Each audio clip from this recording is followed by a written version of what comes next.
थांब ना आधी गणपती बघ ना.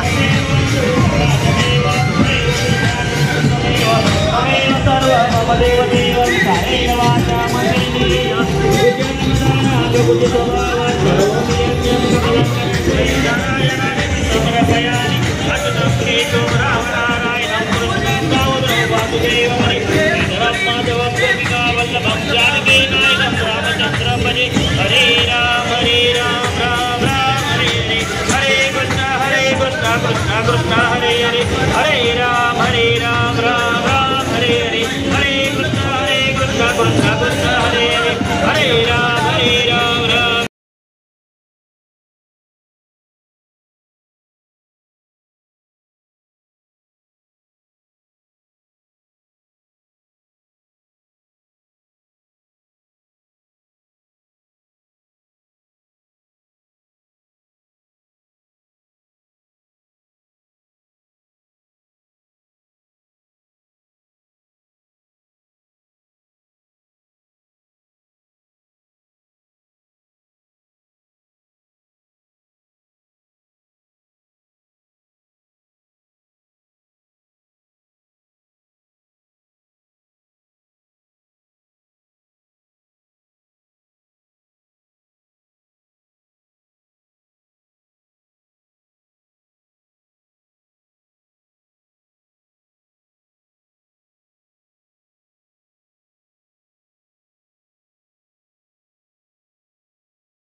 खंडोबाची देवाची बानू कारभारीन खंडोबाची बानू कारभारीन खंडोबाची देवाची बानू कारभारीन खंडोबाची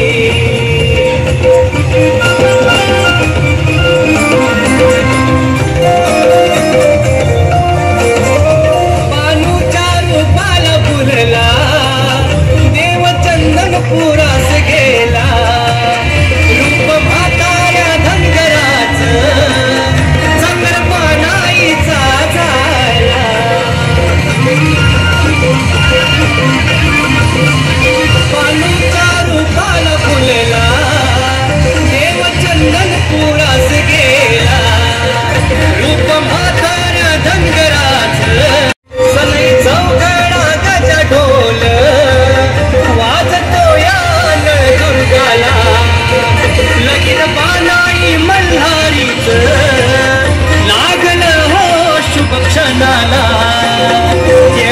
आली पाठवणीची खंडोबा सवे धाडण्याची जेजुरी गडाला निघण्याची मान कारभारीन खंडोबाची देवाची मान कारभारीन खंडोबाची मान कारभारीन खंडोबाची देवाची मान कारभारीन खंडोबाची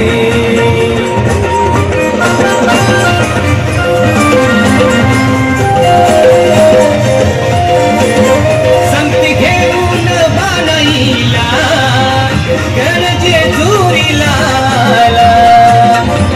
विशेष आरती संपन्न होणार आहे तरी सर्व भाविक भक्तांनी या विशेष आरतीचा लाभ घ्यावा ही विनंती।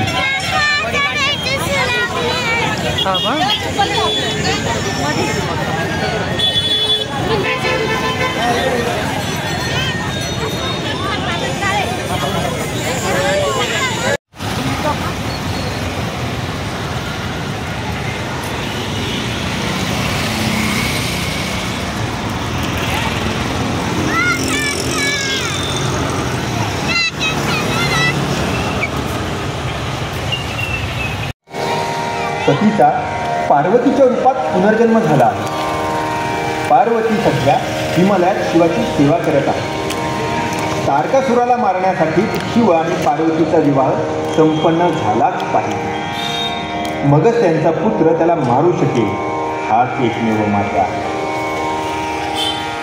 तारकासुराचे वरदान नारदांनी देवांना सांगितले, पण त्यांना हेही माहीत होते की सतीच्या आत्मदहनानंतर शिव पुन्हा लग्न करणार नाही।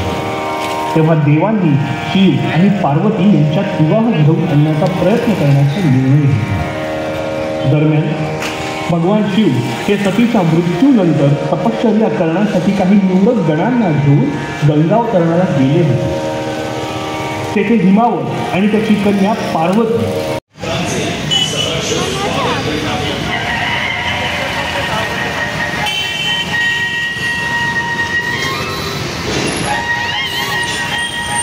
मस्त आहे ना।